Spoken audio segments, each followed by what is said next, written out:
परिचय देंगे सर। मैं पवन कुमार सिन्हा हूँ। मैं क्षेत्रीय प्रचार अधिकारी और कार्यक्रम प्रमुख हूँ, सूचना प्रसारण मंत्रालय, भारत सरकार के केंद्रीय संचार ब्यूरो पटना में।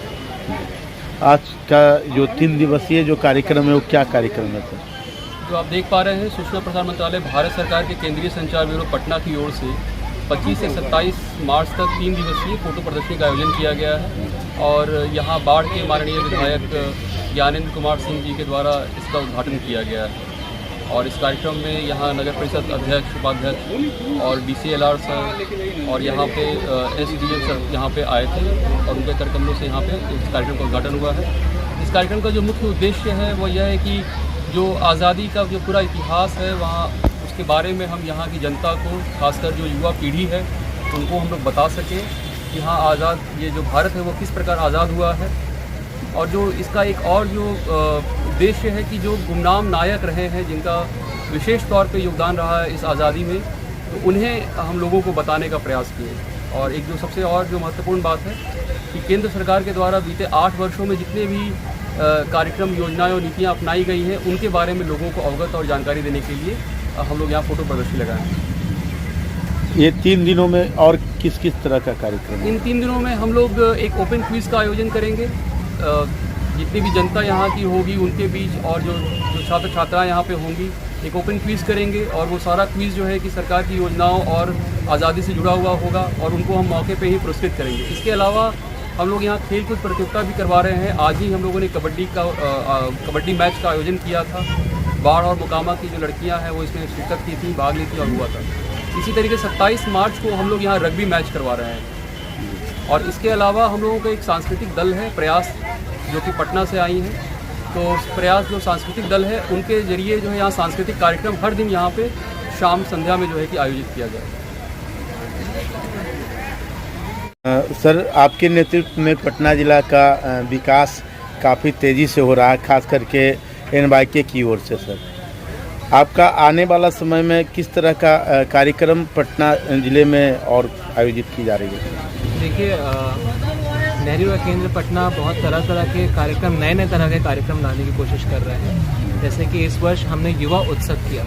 तो युवा उत्सव का मुख्य उद्देश्य ये था कि हम इस तरह से इसको उत्सव की तरह, आज़ादी का अमृत महोत्सव में हम अपने मेजर प्रोग्राम्स को, जैसे हमारा सांस्कृतिक कार्यक्रम हो गया, जैसे भाषण प्रतियोगिता हो गई, और भी इसमें जोड़ा गया पेंटिंग, चित्रकला प्रतियोगिता, पोएट्री राइटिंग और फोटोग्राफी। जो आजकल के यूथ जिन चीज़ों में रुचि रखता है, उन चीज़ों को हमने मिला के, जुला के 5-5 प्रतियोगिताओं के साथ पूरा एक दिन में हमने युवा उत्सव की तरह सेलिब्रेट किया। उद्देश्य यही है कि इस तरह नए प्रोग्राम्स हम लोग लाएँ कि युवा जिला स्तर ही नहीं, जिला स्तर से जीतकर राज्य स्तर से जीतकर राष्ट्रीय स्तर पर जा सके। जो उद्देश्य हमारा था कि युवाओं को एक पटल दें, वो उद्देश्य को हम पूरा करने की कोशिश कर रहे हैं। आज जिला स्तरीय कार्यक्रम हमने इस बाढ़ प्रखंड में कराया। पूरे जिले से लोगों को हमने इसमें आमंत्रित किया और उद्देश्य यही है कि हम प्रोग्राम्स को रूरल एरियाज तक ले जाएं, रूरल यूथ को तक ले जाएं। क्योंकि शहर के यूथ के लिए NSS भी है, NCC भी है, लेकिन NYKS, जिसका मूल उद्देश्य था ग्रामीण युवाओं को राष्ट्र निर्माण गतिविधियों में शामिल करने का, उस उद्देश्य को पूरा करने का भरपूर प्रयास मेरी तरफ से है और आने वाले समय में रहेगा। सर, अभी सरकार जिस तरीके से घोषणा कर दी है, बिहार सरकार ने भी, कि मेडल लाओ नौकरी पाओ, तो उस तरह की जो कार्यक्रम में हमारी जो मेडल है NYK का या इनके द्वारा प्रेरित जो बच्चे का, उस तरह का मेडल का कितना महत्व होगा? देखिए, हमारी तरफ से हमेशा यहाँ से इनपुट जाता है कि हमारे सर्टिफिकेट जो हम लोग देते हैं, जब बच्चे विजेता होते हैं, उनको भी थोड़ा सा उसको वैल्यू मिले, उसको थोड़ा बच्चों को, ताकि प्रोत्साहन मिले और भी युवाओं को हम जोड़ सकें। तो सरकार इस प्रक्रिया पर अपनी पूरी कोशिश कर रही है कि किस तरह से हम लोग आगे बढ़ाइए। लेकिन पॉलिसी वाला मैटर है, तो पॉलिसी आने में टाइम लगता है, पॉलिसी मेकर्स इसमें लगे हुए हैं। अब क्या मैसेज देना चाहेंगे पटना के उन युवाओं को, उन खिलाड़ियों को जो NYK की ओर अपनी निगाह को रखे हुए हैं? मेरा उद्देश्य यही है कि आप ज़्यादा से ज़्यादा NYK से जुड़ें, NSS से जुड़ें, जितनी यूथ ऑर्गेनाइजेशन से उनसे जुड़ें, और आपके अचीवमेंट्स को सरकार नकारेगी नहीं।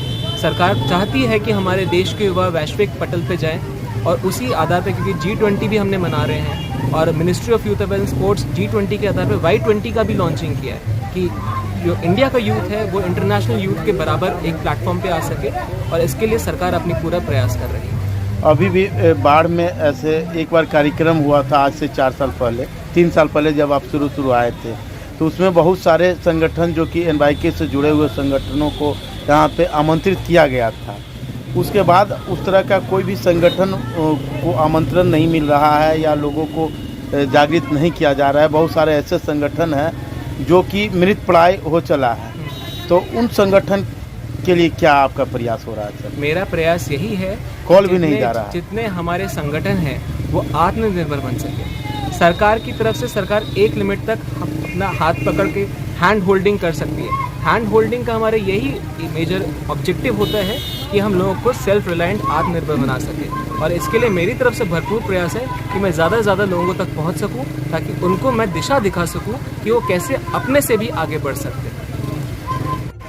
मेरी तरफ से एक और संदेश ये रहेगा, जितने भी नेहरू युवा केंद्र पटना से जुड़े हुए युवा मंडल थे, महिला मंडल थे, जो बहुत पहले से जुड़े हुए हैं, लेकिन उनकी तरफ से ये रहता है कि उन तक जानकारी नहीं पहुंच पाती है, लेकिन उनके लिए कहना चाहूँगा कि एक बार आप ऑफिस आके अपने को ऑनलाइन रजिस्ट्रेशन करवाएं, ताकि उन तक सही जानकारी पहुंची जा सके और सरकार तक उनकी जानकारी जा सके, कि सरकार को पता चले कि इतने लोग रजिस्टर्ड है। क्योंकि आज के समय में जब डिजिटल रेवोल्यूशन का माननीय प्रधानमंत्री महोदय मुहिम चला रखा है, उस समय हम चाहेंगे कि हमारी जनता भी जो है वो साथ दे सरकार का इस मुहिम में।